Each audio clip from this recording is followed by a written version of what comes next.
Hello दोस्तों, आप लोगों को मेरा सादर प्रणाम।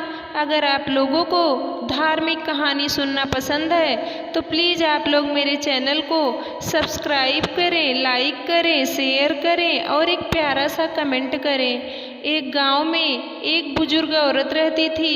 एक दिन अचानक उसकी मृत्यु हो गई। जब यमराज उसकी आत्मा को लेने आए तो उस बुजुर्ग औरत ने यमराज से पूछा कि आप मुझे कहाँ लेकर जाएंगे, स्वर्ग या नरक?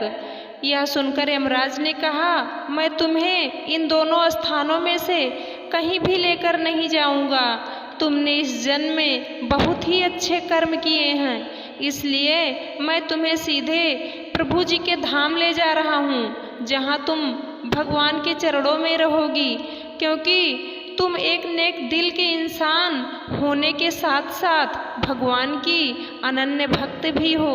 बुजुर्ग औरत खुश हो गई और बोली, इसके लिए आपका बहुत बहुत धन्यवाद, परंतु मेरी आपसे एक विनती है। मैंने यहाँ धरती पर लोगों से स्वर्ग नरक के बारे में बहुत कुछ सुना है, इसलिए मैं एक बार स्वर्ग और नरक दोनों जगहों को देखना चाहती हूँ, ताकि मैं इन दोनों का अंतर समझ सकूँ। यमराज बोले कि तुम्हारे कर्म अच्छे हैं, इसलिए मैं तुम्हारी इच्छा पूरी करता हूँ। चलो, हम स्वर्ग और नरक के रास्ते से होते हुए प्रभु जी के धाम चलेंगे और तुम रास्ते में स्वर्ग और नरक दोनों को देख पाओगी। दोनों प्रभु की धाम की ओर चल पड़े। रास्ते में सबसे पहले नरक आया। नरक में उस औरत ने लोगों के जोर जोर से रोने की आवाज़ें सुनी। वहाँ नरक में सभी लोग दुबले पतले और बीमार दिखाई दे रहे थे। ऐसा लग रहा है मानो उन्होंने कई सालों से कुछ नहीं खाया हो। बुजुर्ग औरत ने यमराज से पूछा कि यहाँ सब लोगों की ऐसी हालत क्यों है? ऐसी क्या वजह है कि ये लोग इतने दुबले पतले और बेबस नजर आ रहे हैं? क्या यह इनकी कोई सजा है? तब यमराज ने बताया कि यह भूखे रहने की वजह से ऐसे हैं ये लोग, जिन्होंने नरक में आने के बाद भोजन नहीं किया है। अब यह तुम इनकी सजा समझो, यह इनकी नियत समझो। तब उस औरत ने वहाँ पर एक आदमी से पूछा कि यहाँ आप सब लोगों की ऐसी हालत क्यों है? वह आदमी बोला कि यह नरक लोक है। अगर यहाँ पर ऐसी हालत नहीं होगी तो कहाँ होगी? हम मरने के बाद जब से यहाँ आए हैं, हमने एक दिन भी खाना नहीं खाया है। हमारी आत्माएं भूख से तड़प रही हैं। तभी बुजुर्ग औरत की नज़र एक विशाल पतीले पर पड़ी, जो कि लोगों के कद से करीब 100 फीट ऊंचा होगा। उस पतीले के ऊपर एक विशाल चम्मच लटका हुआ था। पतीले में से बहुत ही शानदार खुशबू आ रही थी। बुजुर्ग औरत ने उस आदमी से पूछा कि इस पतीले में क्या है?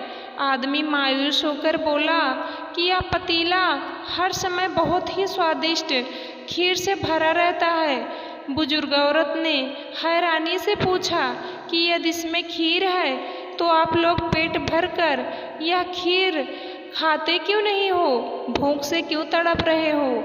यह सुनकर वह आदमी रो रो कर बोलने लगा कि कैसे खाऊं? यह पतीला 100 फीट ऊंचा है। हम में से कोई भी उस पतीले तक नहीं पहुंच पाता। यह सुनकर उस बुजुर्ग औरत को उन लोगों पर तरस आ गया। वह सोचने लगी कि बेचारे खीर का पतीला सामने होते हुए भी भूख से बेहाल हैं। उसने सोचा कि शायद ईश्वर ने इन्हें यही दंड दिया होगा। अब यमराज बुजुर्ग औरत से बोले, चलो, हमें देर हो रही है। दोनों चल पड़े। कुछ दूर चलने पर स्वर्गलोक आया। वहाँ पर बुजुर्ग औरत को सबके हंसने और खिलखिलाने की आवाज़ सुनाई दी। सब लोग बहुत खुश दिखाई दे रहे थे और नाच गा रहे थे। वह नरकवासियों की तरह कमज़ोर या भूखे नहीं लग रहे थे। उनको खुश देखकर बुजुर्ग औरत भी बहुत खुश हो गई। पर वहाँ स्वर्ग में भी बुजुर्ग औरत की नज़र वैसे ही 100 फीट ऊंचे पतीले पर पड़ी जैसा नरक में था। उसके ऊपर भी वैसा ही चम्मच रखा हुआ था। बुजुर्ग औरत ने वहाँ लोगों से पूछा कि इस पतीले में क्या है? स्वर्ग के लोग बोले, इसमें बहुत ही स्वादिष्ट खीर है। बुजुर्ग औरत हैरान हो गई और उनसे बोली, यह पतीला तो 100 फीट ऊंचा है, आप लोग तो इस तक पहुंच ही नहीं पाते होंगे।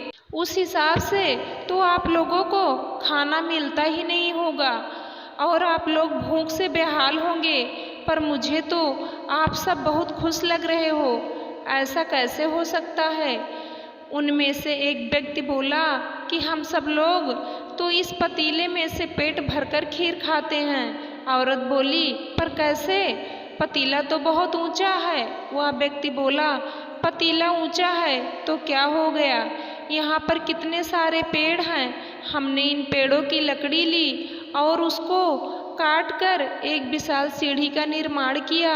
उस लकड़ी की सीढ़ी के सहारे हम पतीले तक पहुँचते हैं और सब मिलकर खीर का आनंद लेते हैं। बुजुर्ग औरत यमराज की तरफ देखने लगी। औरत ने यमराज से पूछा, क्या भोजन पर सबका हक नहीं होना चाहिए? यमराज मुस्कुराए और बोले कि आपकी बात सही है। ईश्वर ने स्वर्ग और नर्क मनुष्य के हाथ में सौंप रखा है। वह चाहे तो अपने लिए नर्क बना ले, वह चाहे तो अपने लिए स्वर्ग बना ले। ईश्वर ने सबको एक समान हालातों में डाला है। भगवान अपने बच्चों के बीच किसी भी तरह का भेदभाव नहीं करते हैं। भोजन पर तो सबका हक है, लेकिन उसे प्राप्त करने के लिए सबको प्रयास करने ही पड़ते हैं। किसी को भी कुछ भी बिना मेहनत के नहीं मिलता है। यमराज ने काफ़ी ऊंचाई पर स्थित खीर के पतीले की तरफ इशारा किया और बताया कि उसमें कभी न खत्म होने वाला खीर का भंडार है। ऐसा ही एक पतीला नर्क में भी है। इस खीर के पतीले तक पहुंचने के लिए सभी लोगों को साथ आकर एक दूसरे की सहायता करके प्रयास करने पड़ते हैं, तभी खीर के पतीले तक पहुंचना संभव होता है। बिना लोगों के साथ के इस पतीले तक पहुंच पाना असंभव है।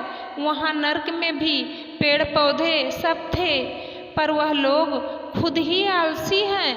वह कोई कर्म नहीं करना चाहते हैं, मेहनत नहीं करना चाहते हैं, इसलिए वहाँ सभी भूख से बेहाल हैं। नर्क के लोग आलसी और ईर्ष्यालु हैं।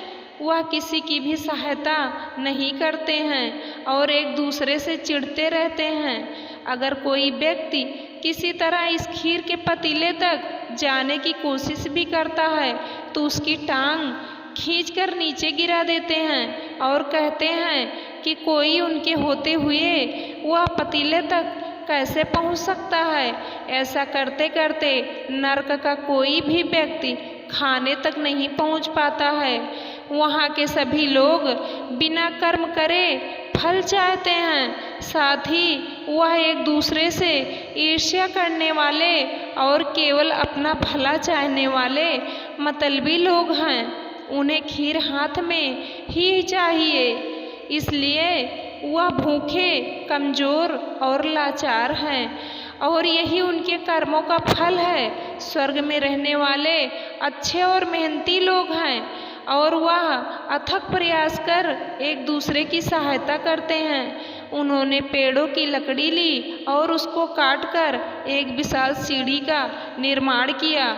उस लकड़ी की सीढ़ी के सहारे वह लोग पतीले तक पहुँचते हैं और सब मिलकर खीर का आनंद लेते हैं, हंसी खुशी जीवन व्यतीत करते हैं। ऐसा ही असल जिंदगी में भी होता है। जो कर्म करते हैं और लोगों का हित चाहते हुए एक दूसरे की सहायता करते हुए आगे बढ़ते हैं, वह खुश और सुखी रहते हैं। और जो लोग केवल अपना भला सोचते हैं, वह न खुद के लिए कुछ कर पाते हैं और न किसी और के लिए।